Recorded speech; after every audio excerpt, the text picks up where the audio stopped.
Buletin ID 14 Februari bersama saya, Syafri Izan Wahab. Assalamualaikum dan salam sejahtera. Ibu bapa tidak perlu bimbang keselamatan calon sijil pelajaran Malaysia SPM 2021 kerana 90% daripada mereka telah divaksinasi.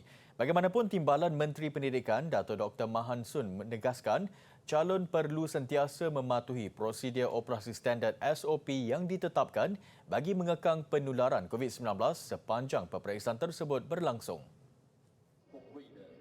Dalam satu sidang media, pelancaran platform e-pembelajaran di Ibu Negara siang tadi, beliau turut menekankan bahawa SOP yang dikeluarkan bagi SPM 2020 akan diguna pakai tahun ini.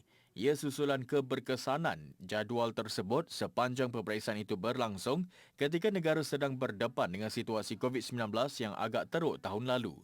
Dalam pada itu, Dato' Dr. Mah juga mengingatkan calon untuk merujuk kembali garis panduan pengurusan peperiksaan awam yang ditetapkan bagi memastikan kelancaran peperiksaan. Antaranya ialah calon perlu memastikan keadaan kesihatan mereka berada pada tahap optimum semasa peperiksaan berlangsung. Pada masa sama, membuat pengisytiharan kesihatan melalui borang yang boleh dimuat turun dari laman rasmi lembaga peperiksaan. Selain itu, calon diingatkan untuk membawa dokumen pengenalan diri dan pernyataan pendaftaran peperiksaan ke pusat peperiksaan. Borang pengisytiharan kesihatan dan jadual peperiksaan boleh dimuat turun terus daripada portal rasmi lembaga peperiksaan seperti yang tertera. Universiti Sains Islam Malaysia USIM bersedia membenarkan sebanyak 70% pelajar untuk pulang ke kampus bagi meneruskan aktiviti pengajaran dan pembelajaran PDP bermula 21 Mac depan. Ia susulan pengumuman Kementerian Pengajian Tinggi KPT berkenaan kemasukan pelajar ke institusi pengajian tinggi IPT bermula bulan hadapan. Sehubungan itu, Naib Chancellor USIM, Profesor Dato' Dr. Muhammad Rizal Wahidin berkata, aktiviti PDP di pusat pengajian itu secara bersemuka adalah dibenarkan. Namun ia tertakluk kepada pelajar yang telah lengkap vaksinasi dan melepasi tempoh keberkesanan selepas vaksinasi dengan mematuhi prosedur operasi standard SOP yang ditetapkan. 3 kaedah dilaksanakan, iaitu bersemuka sepenuhnya, secara bersemuka dan secara dalam talian atau secara dalam talian sepenuhnya. Jelasnya, setiap fakulti akan merancang kaedah PDP segerak dan tidak segerak di samping mengambil kira kemampuan data serta capaian internet pelajar. Jadual pengkuliahan mengikut SOP juga akan dikeluarkan bagi memastikan penggunaan kapasiti ruang hanya sebanyak 50%. Pihak universiti akan sentiasa memantau dalam usaha memastikan aspek kebajikan dan kesihatan mental serta fizikal pelajar diberi perhatian. Bilik Gerakan COVID-19 di USIM turut beroperasi seperti biasa bagi tujuan menyelaras maklumat dan tindakan pencegahan dalam membendung penularan wabak COVID-19 sekaligus mengusahakan gelembung selamat kampus. Pendidikan Sains, Teknologi, Kejuruteraan dan Matematik STEM penting untuk didedahkan sejak dari bangku sekolah. Ia bukan sahaja mampu meningkatkan kebolehan murid untuk berfikir lebih jauh, bahkan mendorong mereka untuk melangkah lebih jauh ke dalam bidang berkenaan. Meskipun pelbagai inisiatif dan pendekatan telah diambil, pendidikan ini masih belum mendapat sambutan dan sokongan yang memberangsangkan. Menekankan konsep 4K, komunikasi, kerjasama, kreativiti dan pemikiran kritikal, pendidikan STEM penting dalam melahirkan individu yang berkemahiran secara kognitif. Justru, pendedahan serta pemahaman perlu diterapkan seawal peringkat kanak-kanak. Ia sesuai dilaksanakan pada peringkat umur yang lebih muda kerana mampu membina asas pembelajaran yang konkret serta dapat menjadi acuan kepada pendidikan STEM apabila memasuki alam persekolahan.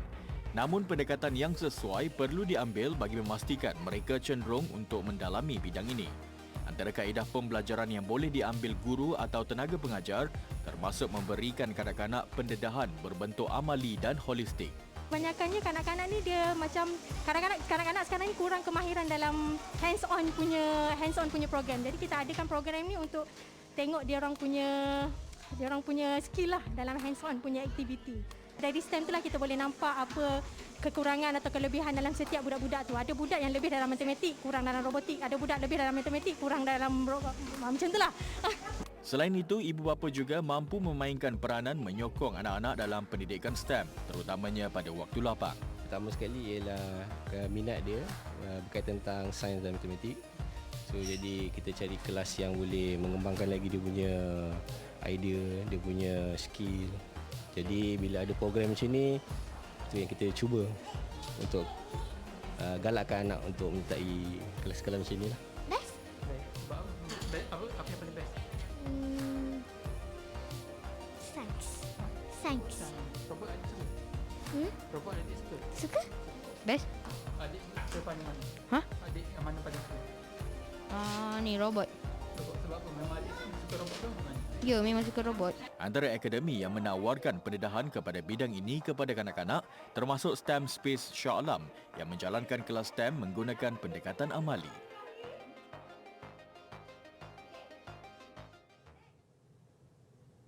Buat pertama kali, Institusi Pendidikan Teknikal dan Latihan Vokasional TVET menerima anugerah daripada Suruhanjaya Pensijilan dan Akreditasi Asia Pasifik APACC. Anugerah Platinum daripada APACC itu diterima oleh Kolej Kemahiran Tinggi MARA KKTM Masjid Tanah Melaka. Melalui kenyataan yang dikeluarkan oleh Majlis Amanah Rakyat MARA, 6 institusi di bawah KKTM, MARA Japan Industrial Institute MJII dan Institut Kemahiran Belia IKM berjaya menerima anugerah emas. Institusi terbabit adalah MJII, KKTM Kuantan, KKTM Ledang, KKTM Sri Gading, KKTM Rembau dan KKTM Kemaman. Ia antara usaha berterusan TVET MARA melakar kejayaan dalam pelbagai bidang untuk mengharumkan nama negara. Pengiktirafan ini juga menyokong Pelan Pembangunan Pendidikan Malaysia 2015-2025 Pendidikan Tinggi di bawah inisiatif C2, iaitu mendapatkan pengiktirafan dan akreditasi di peringkat antarabangsa. Pengiktirafan terhadap program pengajian yang dijalankan dapat meningkatkan kebolehpasaran dan memberi keyakinan kepada pihak industri dan masyarakat. Kerajaan akan memberi fokus menurunkan kadar pengangguran dengan menyediakan lebih banyak peluang pekerjaan. Ia sekaligus memulihkan semula sektor ekonomi yang terkesan akibat pandemik COVID-19. Menteri Kewangan Datuk Seri Tengku Zafrul Abdul Aziz menjelaskan komitmen itu dapat dilihat menerusi inisiatif Jamin Kerja Keluarga Malaysia yang menyediakan 600,000 peluang pekerjaan melibatkan peruntukan 4.8 bilion ringgit. Mengikut Jabatan Perangkaan, kadar pengangguran menurun kepada 4.2% pada Disember 2021 berbanding 4.3% pada November. Tambah beliau, penghasilan peluang pekerjaan merupakan asas kepada pemulihan ekonomi dan ia turut menjadi fokus utama dalam bajet 2022.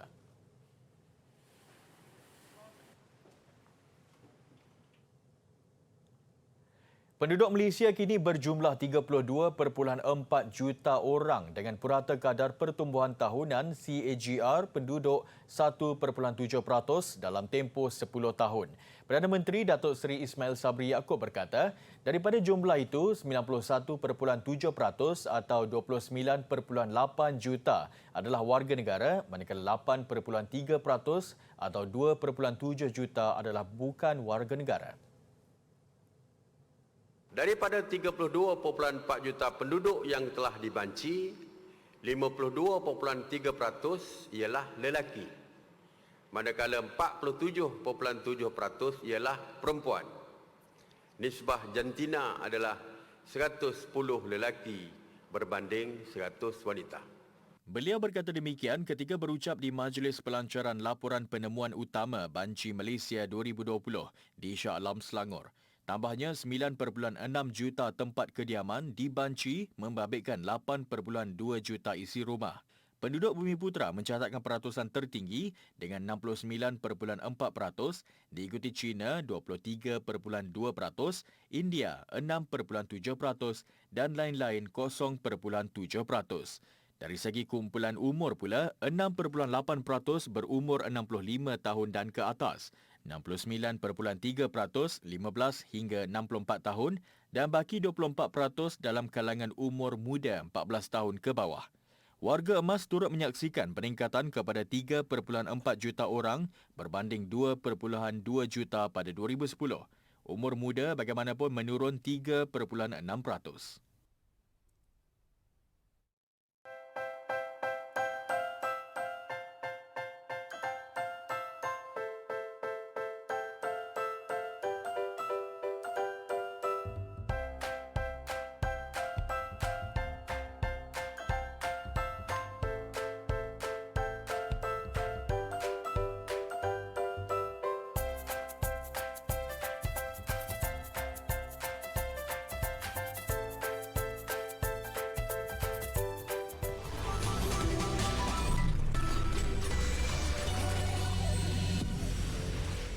Kes jangkitan COVID-19 direkodkan tinggi dalam kalangan kanak-kanak di Sabah semalam.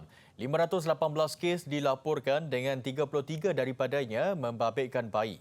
Jurucakap COVID-19 Sabah, Datuk Masidi Manjun berkata, 156 kes membabitkan kanak-kanak berusia 1 hingga 5 tahun, manakala 329 kes lagi kanak-kanak berusia 6 hingga 11 tahun dengan semua mereka belum menerima vaksin COVID-19.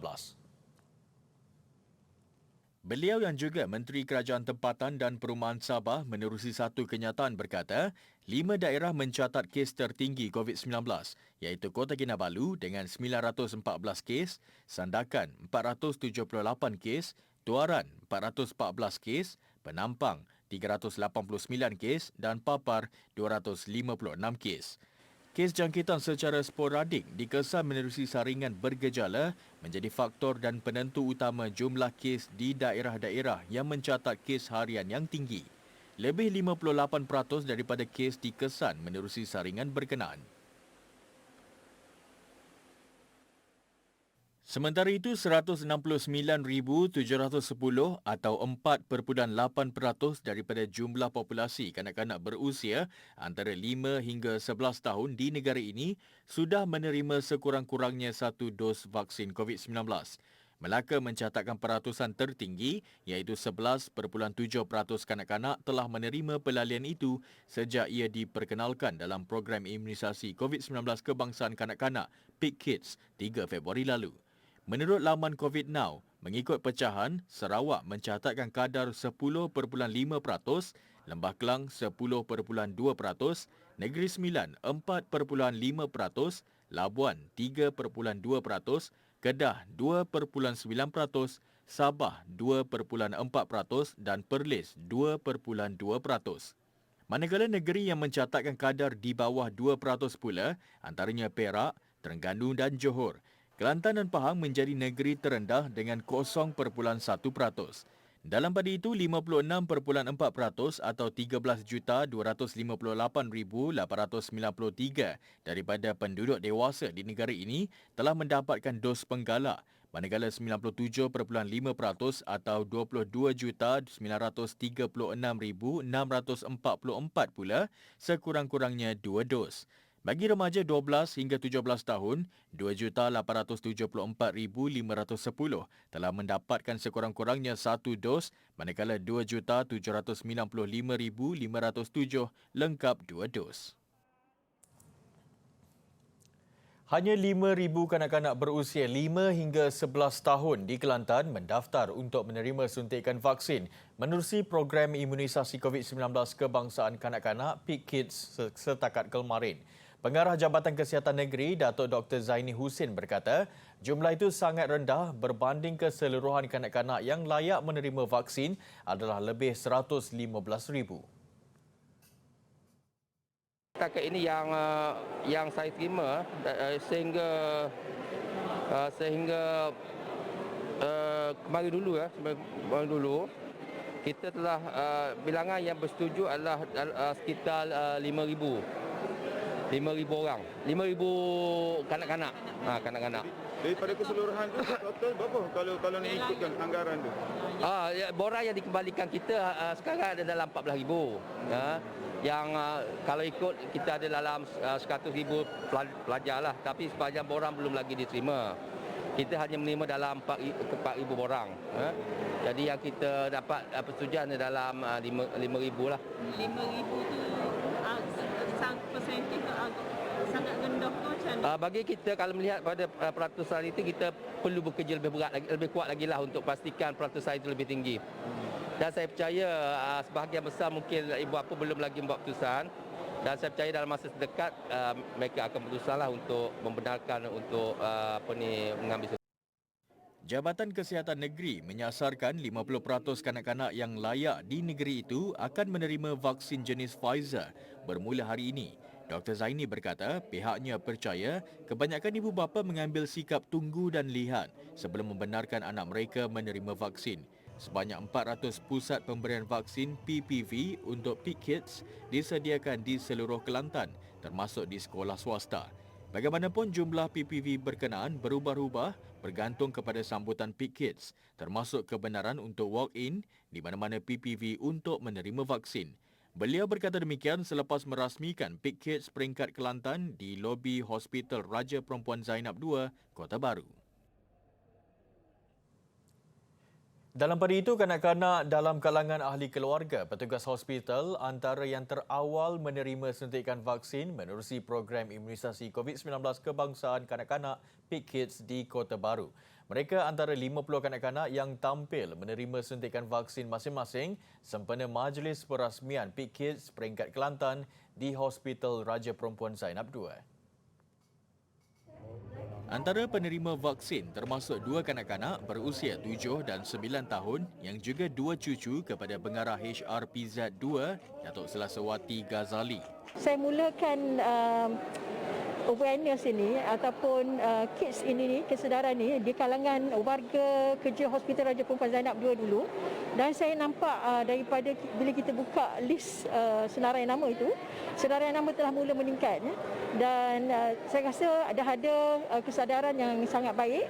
Bagi ibu bapa, mereka bersyukur apabila anak mereka akhirnya menerima suntikan berkenaan yang diperkenalkan kerajaan bagi melindungi kanak-kanak daripada komplikasi dan kematian susulan jangkitan COVID-19.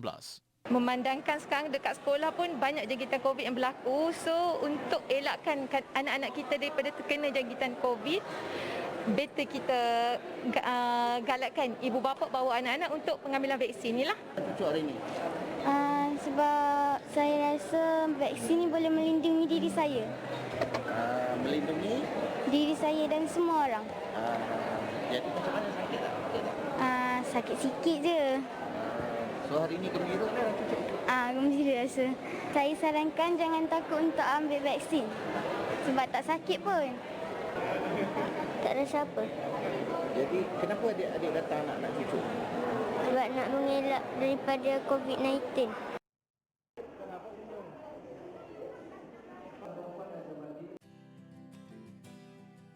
Bagi menghasilkan perhiasan diri ataupun barang-barang kemas, lazimnya tukang-tukang emas ini memiliki bengkel ataupun tempat untuk diproses, macam mana proses menghasilkan perhiasan diri itu dilakukan.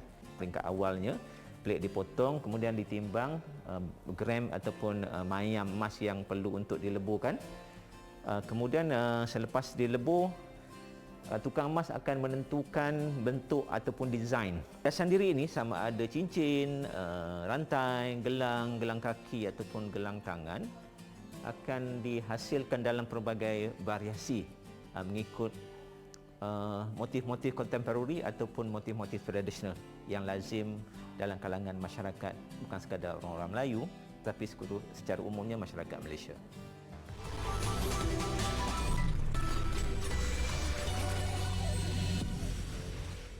Seramai 30 pelajar cemerlang lepasan matrikulasi berlepas ke Australia bagi menyambung pengajian di peringkat ijazah sarjana muda. Mereka ialah penerima beasiswa Perguruan Persekutuan Kementerian Pendidikan KPM di bawah program penghantaran pelajar cemerlang PPC lepasan matrikulasi ke luar negara. Sesi perlepasan pelajar tajaan KPM ini diadakan di Lapangan Terbang Antarabangsa Kuala Lumpur pada Jumaat dan Sabtu lalu. Sesi ini dihadiri oleh Setiausaha Bahagian Tajaan Pendidikan Mazlina Munawar. 30 pelajar terbabit akan mengikuti pengajian dalam bidang matematik, kimia, biologi, fizik dan sains komputer di universiti yang tersenarai dalam Top 100 QS World University Rankings di Australia. Antaranya adalah Australian National University, University of Queensland, University of Sydney, University of New South Wales dan University of Melbourne. tahniah diucapkan dan selamat maju jaya. Seorang lelaki memecah rekod dunia dengan mengimbangi 4 biji telur secara menegak dan bertingkat tanpa jatuh. Muhammad Muqbil yang berasal dari Yaman melakukan percubaan berkenaan di Turki. Muhammad Muqbil menyifatkan pencapaian itu ternyata lebih sukar berbanding apa yang dilihat orang lain. Jelasnya kepada Guinness World Records, ramai tidak menyedari kerja keras dalam mengimbangi telur. Lebih menggembirakan, Muhammad Muqbil memecahkan rekod lamanya menyusun 3 telur sahaja. Proses mengimbangi telur memerlukan tahap kesabaran, tumpuan serta ketenangan luar biasa. Cabaran paling sukar adalah mencari titik graviti bagi setiap telur kerana bentuk dan teksturnya yang unik. Muhammad Muqbil menyedari mempunyai bakat mengimbangi telur ketika usia muda, berhasrat mencipta lebih banyak cabaran pada masa hadapan.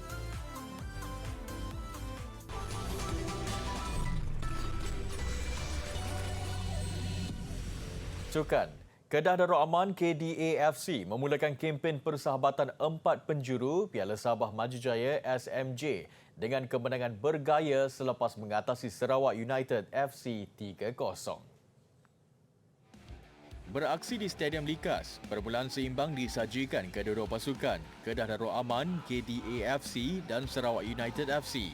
Sehinggalah memasuki masa kecederaan babak pertama, Kedah berjaya memecah kebuntuan gol menerusi sentuhan Syafiq Ahmad. Bersambung baki 45 minit seterusnya, usaha keras dilakukan Sarawak United untuk mencari gol penyamaan.